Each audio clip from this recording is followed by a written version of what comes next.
Well, hi everybody. We're back in a singing mode. When you can't breathe, sing. No, how does that go? When the world is ending, sing. When the rivers are rising, no, we're going to have the tidal estuary is going to come down in Soho and sweep all the peddlers away, because the peddlers that pay rent, the storekeepers and the landlords, don't like the peddlers who don't pay rent. It's called capitalism. Now this is we're going to start with a great vegetarian song. I'm a vegetarian and you're a vegetarian. Well, you could be. I became a vegetarian when I was biting into a Nathan's hot dog, and I suddenly realized that this thing that I was putting in my mouth, wasn't a dog really, but it was a cow that was walking around and enjoying life like we all do for a certain length of time until something comes and takes us away. But they came and took them away pretty fast. And now this was in my mouth, and I didn't really like that idea. However, vegetarians aren't perfect. I'm not a vegan, for instance. I tried to eliminate eggs and milk. I couldn't do it, and cheese. Even eating vegetables, they're living things. You're destroying them. They're like, who knows if they feel anything? We don't know anything about that. And it's part of the carbon cycle. Every living thing has some carbon in it, except recently, in the last few decades, they discovered under the ocean, they discovered these hot springs, almost boiling. And they had bacteria that were sulfur-based. So these were the only living creatures in the world that hadn't depended for their being alive on other living things. So okay, with that introduction, let's sing this Girl Scout song, author unknown. Girl Scouts sing this, and it's one of my faves. It's called Ghost Chickens in the Sky. Got it there. And you can sing along if you like, because it's slow and you know the tune. The tune is When Johnny Comes Marching Home, and the tune is Ghost Riders in the Sky. Not Johnny Comes Marching Home. Yeah, when Johnny comes marching home again, a chicken farmer went out one dark and dreary day. Yeah, it is. Well, we have a difference here. All right. Okay. All right, go ahead. Anyone can, remember, you can always make up your own song. Melodies are lying around waiting for you to use them. That's called the folk process. A chicken farmer went out one dark and dreary day. He rested by the coop as he went along his way. When all at once a rotten egg hit him in the eye, it was a sight he dreaded. Ghost chickens in the sky. Bark, bark, bark, bark. Bark, bark, bark, bark. Ghost chickens in the sky. The farmer had raised chickens since he was 24, working for the colonel for 30 years or more, killing all them chickens and sending them to fry. And now they want revenge. Ghost chickens in the sky. Bark, bark, bark, bark. Bark, bark, bark, bark. Ghost chickens in the sky.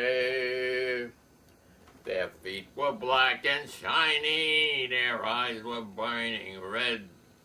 They had no meat or feathers. These chickens all were dead. They picked the good old farmer up. He died by the claw. They cooked him extra crispy and ate him with coleslaw. Bark, bark, bark, bark. Bark, bark, bark, bark, bark. Ghost chickens in the sky. Ay, ay, ay, ay, ay, ay, ay, ay, ay, ay, ay. Whoa. I better take a drink of water after that episode. Now this next song was written by Eric Drooker, the world famous, wonderful artist. Worked with Ginsberg on some of his poems. Activist on the Lower East Side. Beaten up almost choked by the cops in Tompkins Square Park. Visited Israel, Palestine, where he did good work with children.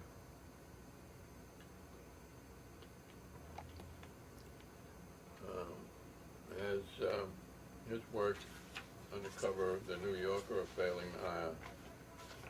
magazine that's fast fading from relevance, in my opinion. Has some of the worst cartoons and dumbest middle class. No, we shouldn't insult the whole class like that. Yuppie, maybe some of the worst yuppie cartoons in the universe.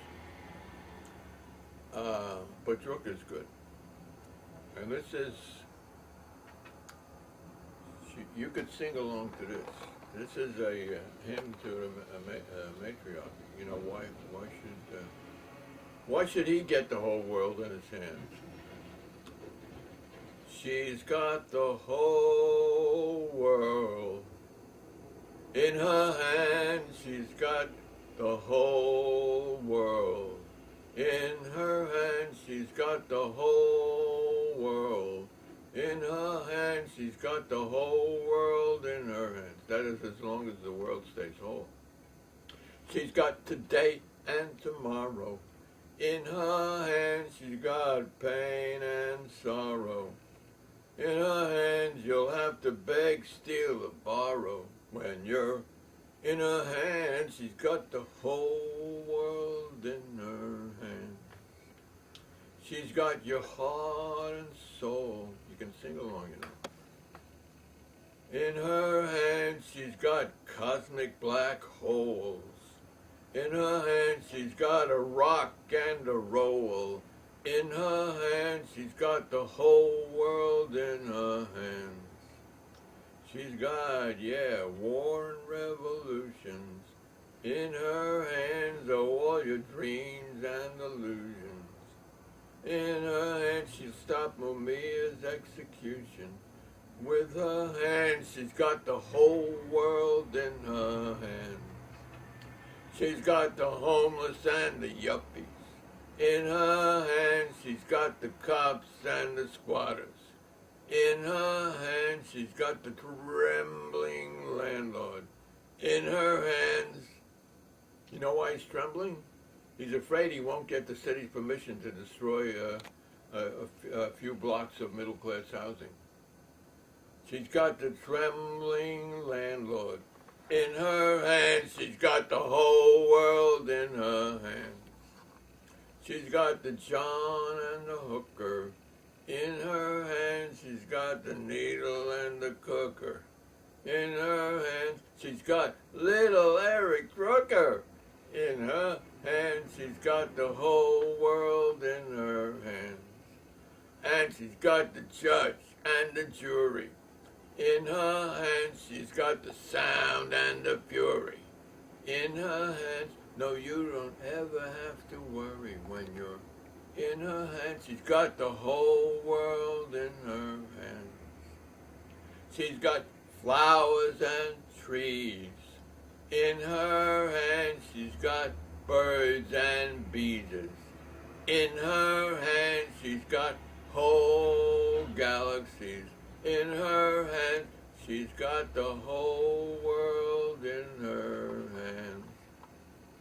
It's funny you mentioned bees because there seems to be some concern now about disappearing bee population. I think Einstein spoke about that. He said we're more dependent for our survival on bees that fertilize countless worldwide plants and grains that we use. We're more dependent on them than on governments and on armies. And some people are blaming toxins in the air or cell phones. Well, bare-faced, who knows, as they say. So, now Mark Twain, he knew a little bit about government. He opposed the Spanish-American War in a wonderful piece he did called The War Prayer, but he also said, readers, suppose you were an idiot, and suppose you were a member of Congress, but I repeat myself. And he also said, it could probably be shown by facts and figures that there is no distinctly Native American criminal class except Congress. Then there's a little article next to you that tells you that 29 members of Congress have been accused of spousal abuse, 7 arrested for fraud, 19 writing bad checks. Bad checks are good. And 117 have been bankrupted, and at least 2 businesses. 3 have been arrested for assault. And 71 have credit cards so bad they can't qualify for a credit card. That's good. 14 are drug-related. 8 for shoplifting. 21 are current defendants in lawsuits. This is like in the late 90s. This one is hard to believe, but if it says in print, it's got to be true. In 1998 alone, 84 were stopped for drunk driving, but released after they claimed congressional immunity. That's from Capitol Hill. And I like this one. In 1917, Mark Twain said, fleas can be taught nearly everything that a congressman can. And seeing the effect that our wonderful so-called democracy has had on 60% of the American people or more, I want the war to stop immediately. 70%, I think. And can our Congress do it? No, because there's a stupid provision in the Constitution that gives the president the veto power over the rest of the country. One man, the president, has the power to destroy a human life on the planet because he can call up some other fool and tell them to drop an atomic bomb that can start the beginning of an atomic war and wipe out. So the whole system is corrupt and insane. For instance, Wyoming, that has 300,000 population, has as much power in Congress as in the Senate as California, which has 25 million people. And the whole system was set up to keep real power away from the people. That's why you have an electoral college. You don't even vote directly for it. And we have such a wonderful educational system that it took me 60 years or more, 70 years, to find out recently that until 1912 in America, in order to vote for the Senate, you had to own property. You had to own property. And the best part of the Constitution, remember, are the amendments. You like a document where the best part are the amendments to it? No. So we're in a cycle. If we could get control of the schools, of our own schooling, we could make great changes, also called a revolution. But you can't get control of the schools until you have a revolution. So that's a puzzle, and schools are really prisons for children, you know, when the children have to go, whether they want to or not. I think a kid could learn how to read in a few weeks or a month when it really wanted to, when the child wanted to. And what else do you learn in school? How wonderful all the rules are, and our own history. Our own. Is this your country? You want? What part of it do you want? So that's my preaching for today, except that now we're going to sing Stephen Taylor's song, a parasong that I asked him to write. I collect parasongs, put them out all over the world. You know, now there are new cable TV still exists, although every once in a while the powers that be want to get rid of it. I mean, public access TV. But now you can use the internet too, and so do that. Use the internet. Use YouTube and use your local cable station, which brings you this wonderful and other wonderful shows. So this is Steve Taylor's guitar player and songwriter and wonderful singer with the Bugs, and he wrote to the tune of Go Down Moses, he wrote Go Down Congress. And you can try to sing along. You'll be glad you did. Let me introduce it. According to the New York Times of March 5, 2001, the Carlyle Group, a $12 billion investment firm, leading U.S. weapons contractor and financial advisor to the Saudi government, there's a great democracy, that's our ally, received at least, that's where you get your hand cut off if you steal something. But don't worry, because they have surgeons trained in the West that will sew up your wound after your hand is cut off. Maybe you could even apply for an artificial hand. I'm not sure about that. And U.S. Financial advisor to the Saudi government received at least, that's the Carlyle Group, $2 million in seed money from the Bin Laden family. Oh, that's good. Former President George Bush is a board member and major stockholder. Frank Carlucci, who served Ronald Reagan as Secretary of Defense, as chairman. Former Secretary of State James Baker is a partner. Other Carlyle players include former Prime Minister John Major of Britain. When we're talking about Britain, do you know that Thatcher got a contract from, I think it was Philip Morris, for $500,000 a year to defend tobacco interests in the UK. So here's a woman who's widely respected all over the world, especially for the Falkland War, in which they managed to kill a few hundred Brits and a few hundred Argentinian sailors. For what? The Falkland Islands have 200 people and some sheep on, a lot more sheep on them. But at least it was a war, so. Anyway, other Carlyle players include former Prime Minister John Major of Britain and ex-premiers of the Philippines, Thailand, and South Korea. From 1990 to 1994, Bush Jr. was director of Caterair, a Carlyle company. In October of 2001, Jr. appointed Baker attorney Robert Jordan, who has no diplomatic experience, U.S. ambassador to Saudi Arabia. In 1990, Jordan defended Jr. in an investigation of illegal insider trading. Meanwhile, money managers are touting Carlyle's 34% annual return on investment. Let's see, let's see, here we go. Bin Laden was George Sr.'s clan, not so long ago. Set George up with a retirement plan. Lots of low-tax dough. Go down White House, way down and pay off land. Tell the CIA, leave the Saudis alone. Most of the 9/11 bombers, almost all of them came from Saudi Arabia. A great ally. There's oil and gas in Uzbekistan.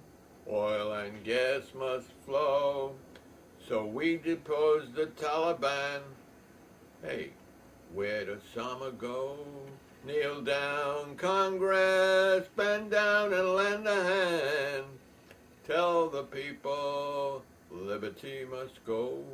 There's more to gain in war than peace. Let the weapons flow. Destabilize the Middle East, enrich the CEO. Go down, brother, way down on Florida sand. Tell the justices not to let my people vote. The VP had a heart attack, oily blood, you know. Well, he's still here, let's bomb Iraq, give the rubes a show. Lie down, people, lie down, lay down your Bill of Rights.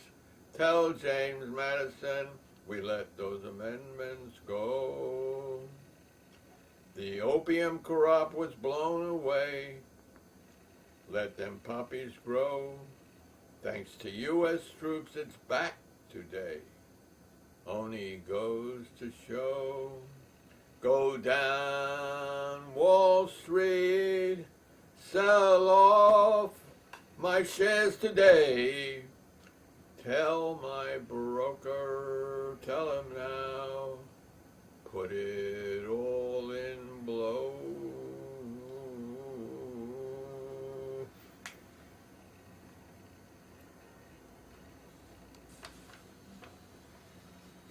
And then I wrote,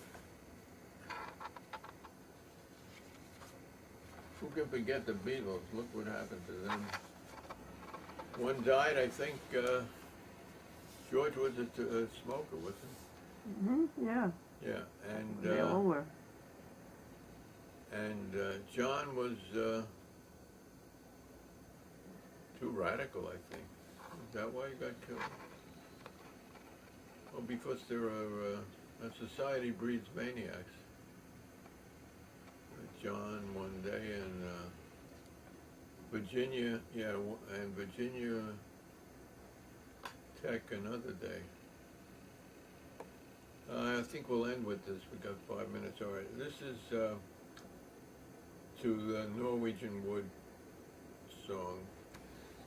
Here's a news report. Japanese corporations are destroying Malaysian rainforests at an astounding rate.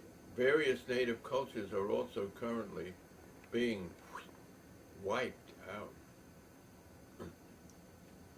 I once had Arcadia, or shall I say, she once had we. She showed me her lawn, isn't it good, Malaysian Wood? They asked that we cut and they shouted, chainsaw anywhere.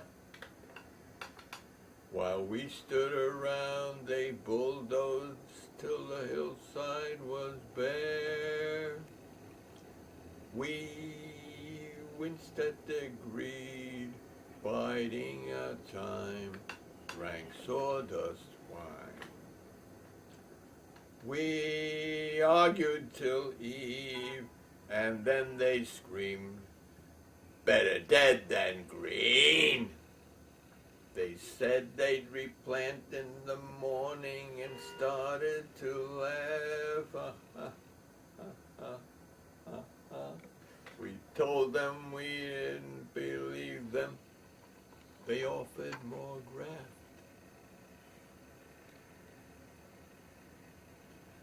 And when I awoke, I was bereft. The dryad had fled. Oh, maybe that's the dryad calling.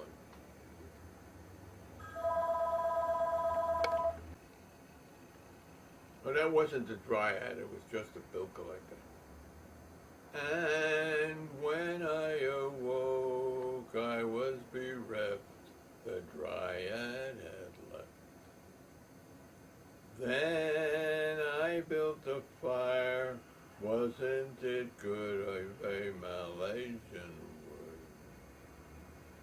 We stared at the fire, used to be good, Malaysian.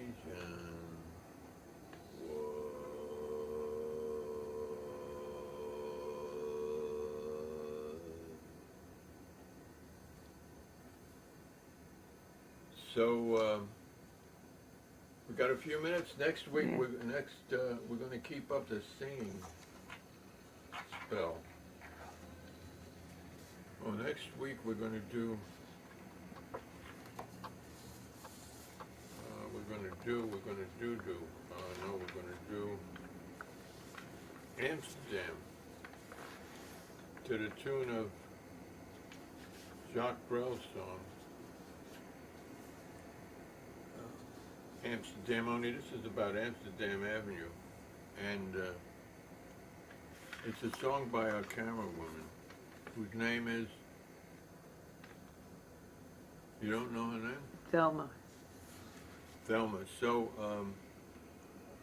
we'll be back again in a couple of weeks, and we hope you also write some songs. Anybody can do it. It's no great mystery. So 2 minutes. So let's see.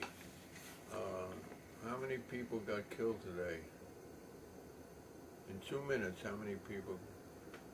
Well, it depends. If you're lucky, you can kill a lot of people in 2 minutes. What am I saying? So I'm getting tired of watching the news because it's a bunch of morons repeating what idiots tell them to read.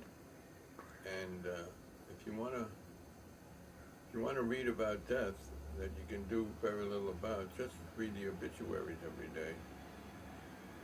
And so what are we going to do? I don't know. Do you have any answers? Well, think about it. Well, We all have to do whatever you can. That's all we can do, so we can get a little of the pressure off our guilt, out of our guilt feelings. Because ain't it hard? 1 minute. In 1 minute, what can we do? 1 minute. I suggest you go if it's a nice day, take a walk and walk down to the Battery. If you're in Manhattan, and where you probably are, and remember, global warming is coming later than you think, so find somebody you love and give them a big hug. Bye. Bye. Bye. All right.